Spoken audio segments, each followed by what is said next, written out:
Hey guys, welcome to a very cold spring day here in Virginia. You can kind of see some blossoms and things happening out there. It's it's still nice here, but it's a little chilly this week.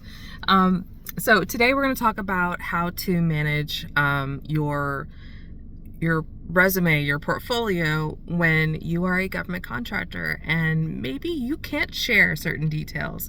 And sometimes this is true of private companies as well, where you're not allowed to share your work because it's private and you can't share that stuff.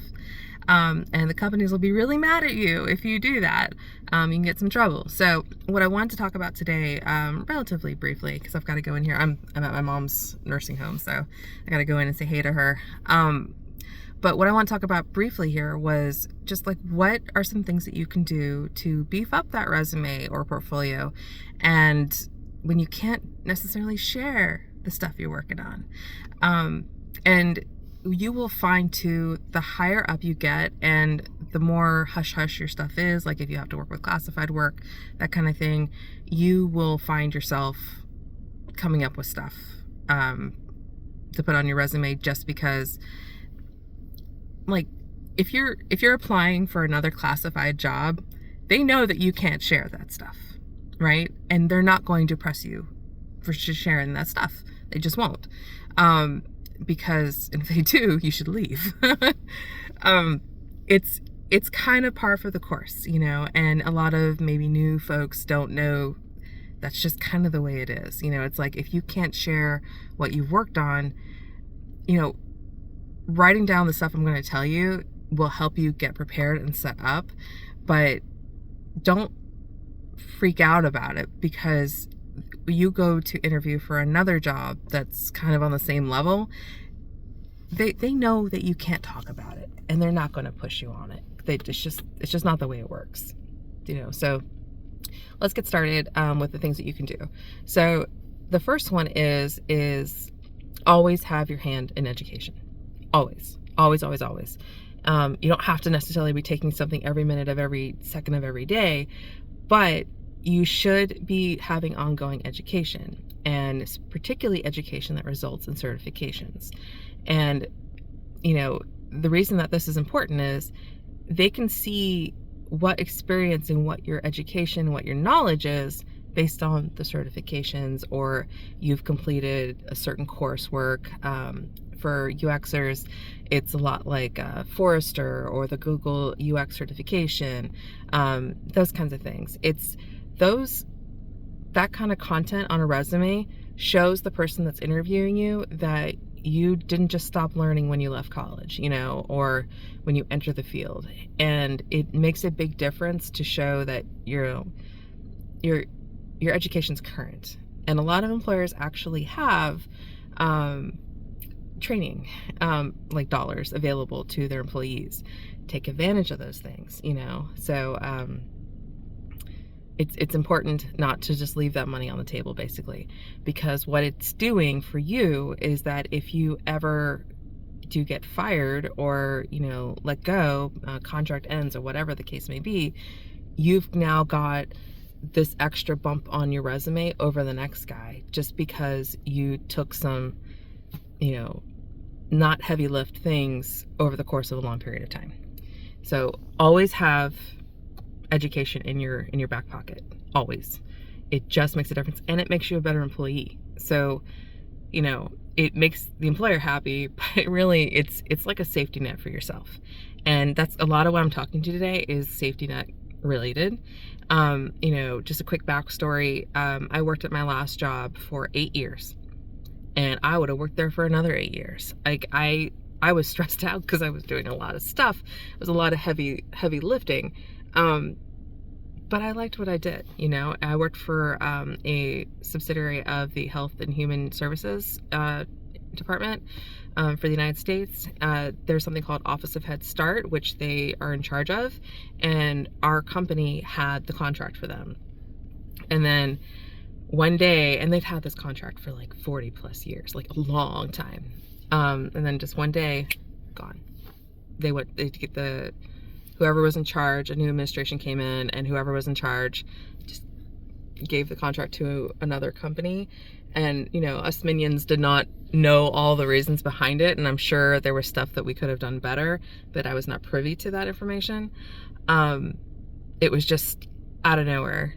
This job I'd had for 8 years, was excellent at, had nothing but high regard for from the customer, just gone, you know. And because of that, I have really made an effort going forward, because it took me, because I didn't lose my job because of COVID, but because of COVID, I couldn't get another job for like 6 months. And I am an expert in my field. So like it was a big deal, not to get in somewhere else right away. I've never not been able to walk into a job my whole life. I wanted a job, I could walk into it.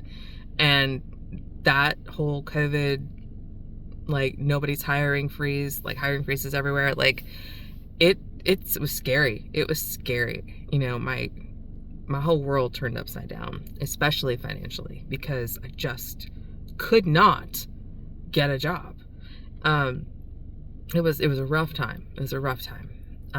But then I got my new job, which I love. I love where I work. And it's been wonderful. It's still contract based. So, you know, because I got burned so badly at the last one, I have very much been doing these practices ever since, because your girl don't want to go through that again, like at all. You know, so, you know, it happens to everybody. So it's an eventuality. You just have to be prepared for it. That's all there is to it. So, sorry, we're done with story time. So, the first one, of course, was education, always having a hand in it. The second one is always making sure that you are writing down your accomplishments. And again, you can't share the what, but you could maybe share the how. And you know, you have to make decisions for yourself about what you feel comfortable sharing with, what you know your company's gonna feel comfortable sharing with. And if you don't know, ask your superior. Go talk to your manager. Say, hey, you know, I'm just trying to make sure that I'm not overreaching here. I got some weird light going on here. Can you check this stuff for me? And they'll be like, oh, are you looking for a new job? You're like, no, but I don't want to say something that's going to get me in trouble down the line. You know, and there you go. And, you know, you should be fostering good relationships with your managers anyway. You really should make an effort. And if you've got a bad manager, you need to find another position. Don't work for somebody that you don't feel comfortable around. You should feel comfortable talking to your manager. So, sorry, we got a car coming, so now suddenly I'm self-conscious. Oh no, are you going to park next to me? No, you're just going to sit there? What are we doing, buddy? Hold, please. You're going to park right next to me. I know you are. Oh, no, he's not. He's going in the corner. You see him? He's over there. Woohoo! I'm safe. I'm still going to move the camera. That's really dark, isn't it? All right, well, we're going to wait for him to go. I'll be right back. All right, so we're back. So the second thing you need to, I'm sorry, I totally got self-conscious.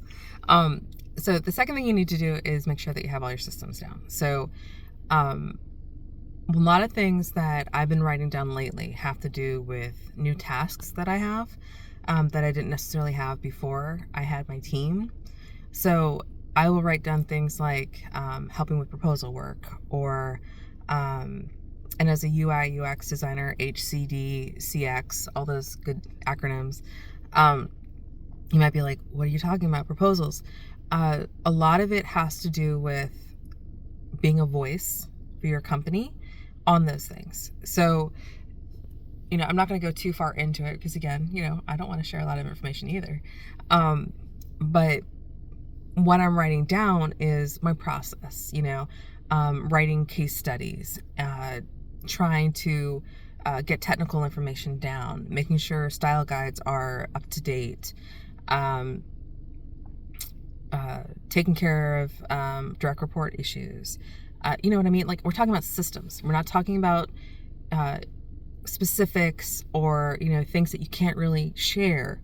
We're talking about actions that you take in your day-to-day job. Those kinds of things you can usually write down. And again, if you're unsure, get clearance, get okay from your manager. It's okay to ask, everybody wants to help you with moving up, right? And you need this stuff even if you never leave. You need to know what the systems are that you put in place, the how of what you did, whether it's, like, I made 100 mock-ups in 2024, like whatever that stat might be, you want it to be quantifiable, not just qualitative. You want it to be, qualifiable. Qualifiable? Is that even the right word? Quantitative? Yeah, you want numbers, guys. That's what we're going with. You want numbers. And the reason you want numbers is because the higher up you go, and I don't mean this in a mean way, the higher up you go, because again, we're building this for ourselves as well, not just for, resume stuff, but like for career, you need to have this stuff written down. The higher up you go, the fewer visually based, creative based people you're going to run into. And that's just the truth.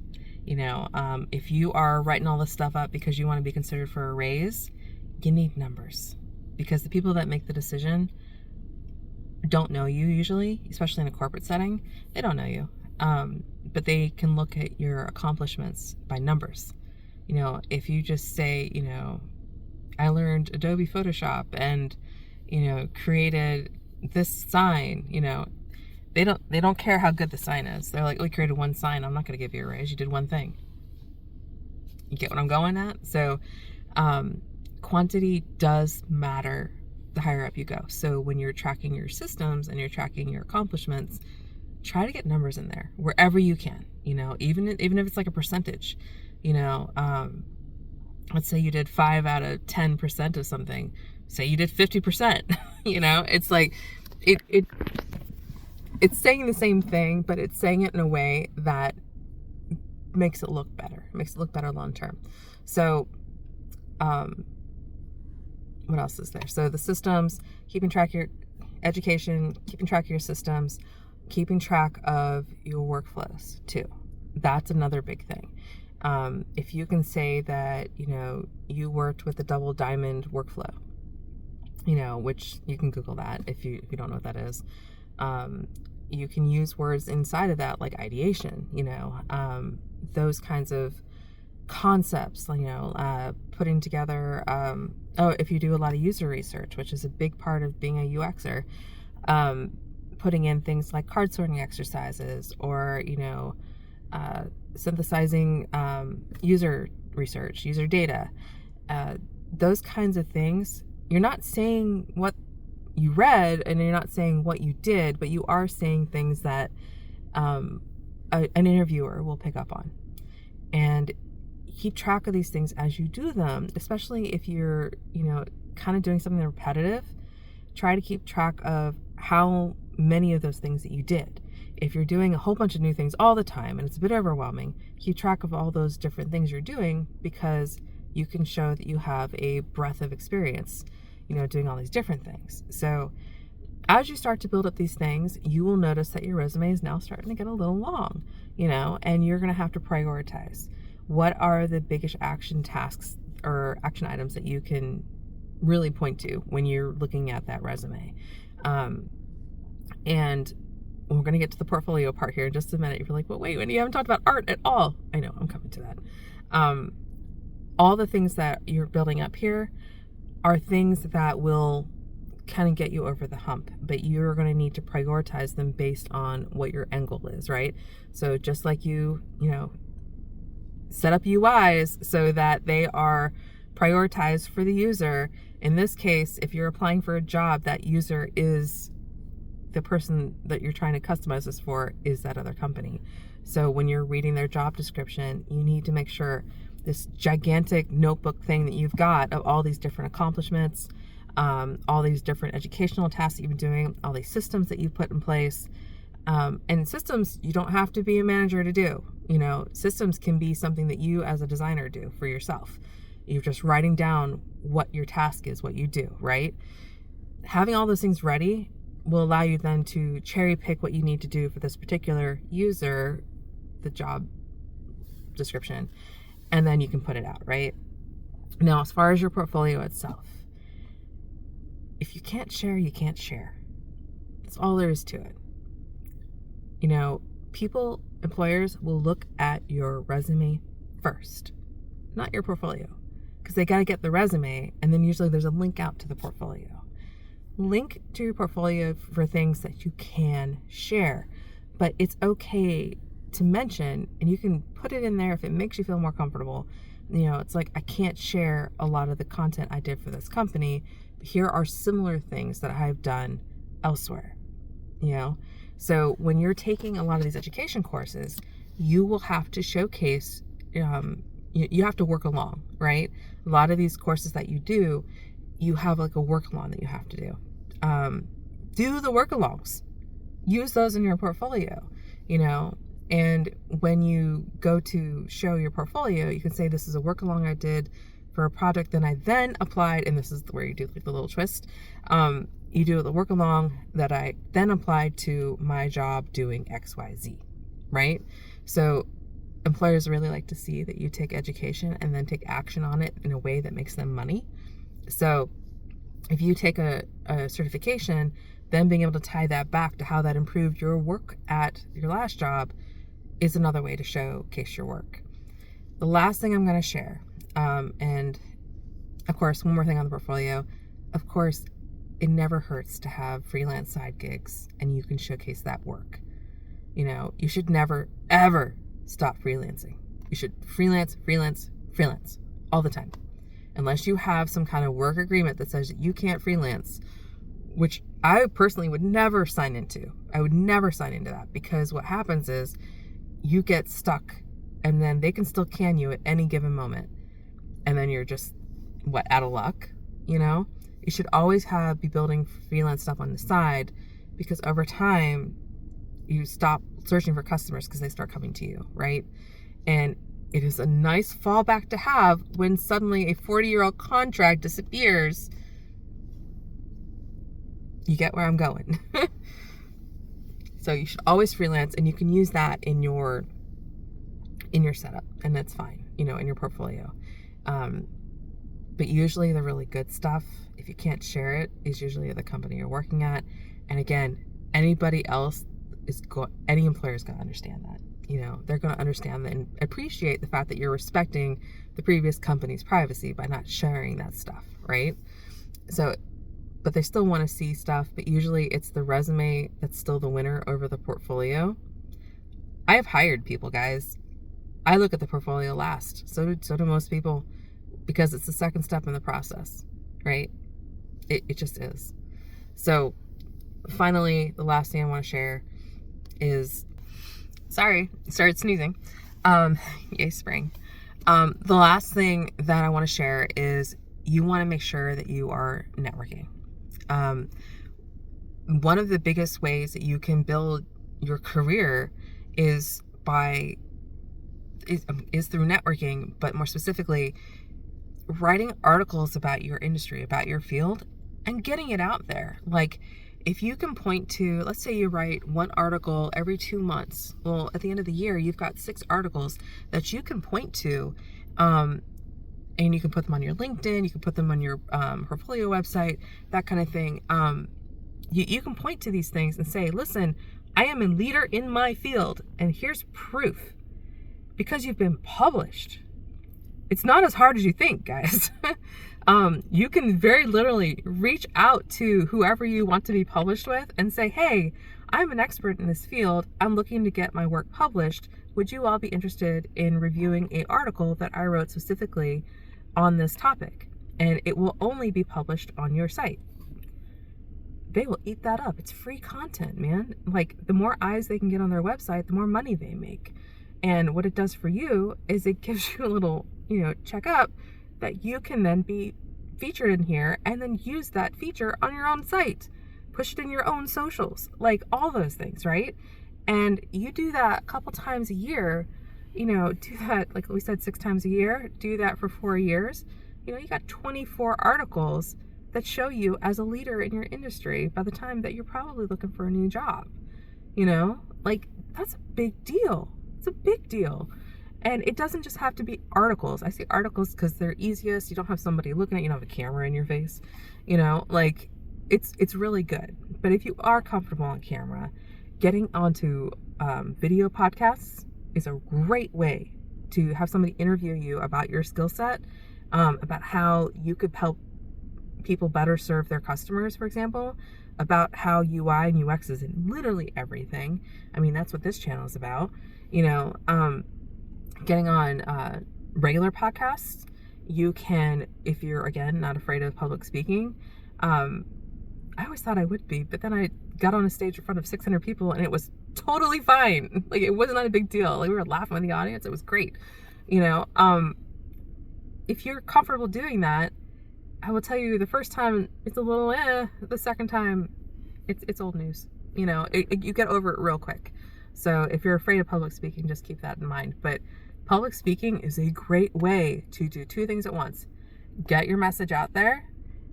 I guess three things. Showcase that you have done public speaking at this forum. Again, it's a credibility marker. And then the last thing is that those public speaking gigs, the best networking you will ever do in your life. Because I'm a woman, there are, women's professional conferences that if I go speak at, I've got an audience full of captive people, and I walked out of there, the last one I did, with like 2 new jobs. They weren't big jobs. But that doesn't necessarily hold true for everything. So, sorry, spring is going to kill me, y'all. I just started sneezing again. So, you walk out of there with something that helps bolster that freelance side gig thing I was talking about. So it really does check a lot of boxes. If you can just get over the public speaking thing, you'll help yourself out. And if you don't want to public speak, networking, go to those kind of networking events that are specific to you, and it doesn't have to be like, it could be something general. It doesn't have to be so narrowed down like, women's group or something like that. It can be something super general. If you can find stuff in your field, it's nice. But those are more nice to learn about like topics in your field, not so much for networking. And let me explain real quick. If you go to something that is specific about your industry, about UX, you're going to find a whole bunch of other UXers there, right? And it's great to network with these other UXers. Maybe you can work with them in the future. But as far as getting client work, because you're in a fishbowl with a bunch of other fish that look just like you, So if you go to networking events that are more for like marketing or I guess they're all fall under that umbrella of marketing, right? I was gonna say like customer service or that kind of thing. It's like if you can go and you can find these events. If you live within an hour of a city, or in my case, I'm in Northern Virginia, so like I guess this is considered Northern Virginia. Like there's a million conference centers here, right? So I have access to a ton of things to do, and just find them. It's worth going. It's almost always you'll leave with names, and when you're doing the networking though, you have to just kind of force yourself on people. You have to be like, hi, my name is, and this is what I do. I can tell you, I went to one event and I didn't say anything to anyone. It was right when I was first kind of starting to do these things. A friend of mine invited me to a little event that his company was putting on. He had an extra seat, he was my buddy and he wanted, to kind of help me out. And I went to this event and I was too shy to say anything to anybody, like that kind of thing.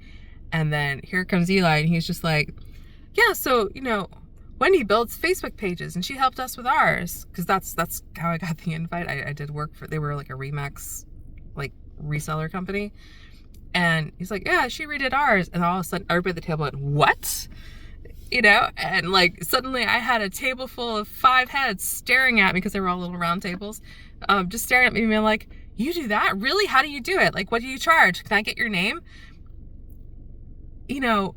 For all of y'all out there that don't have like an Eli who'll just put you on the spot, like you need to just say it yourself, you know, like a lot of times, just being the chatty person at the table, which I have no problem speaking to anybody now.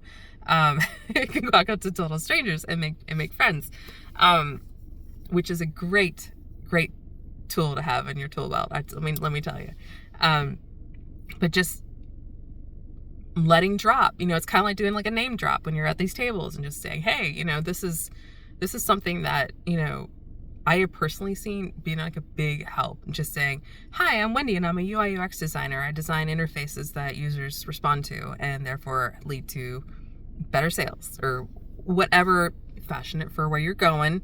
You know, you got to customize it for your users, in this case, the people you're networking with, and just dropping what you do, and they'll either be interested or they won't be. And if they're not, it's okay, go to the next person. Like, you're not really there to make friends, you know, you're there to network. You want to get your name to the right person, and a lot of times the only way you can find that right person is by being vocal. So I would highly recommend attending networking events. They just make all the difference for you, for your freelance career, for your professional career, and just, you know, for just getting a leg to stand on that is not solely dependent on your current employer. So that's it. I'm off my soapbox. I've been talking for 26 minutes, so I'm going to go in, say hey to mom. If you guys like this, I would really appreciate it. You can do like, subscribe, comment, all those things. But really, if you just like this, YouTube will take care of the rest. Thank you guys. Have a great day. Take care. Bye-bye.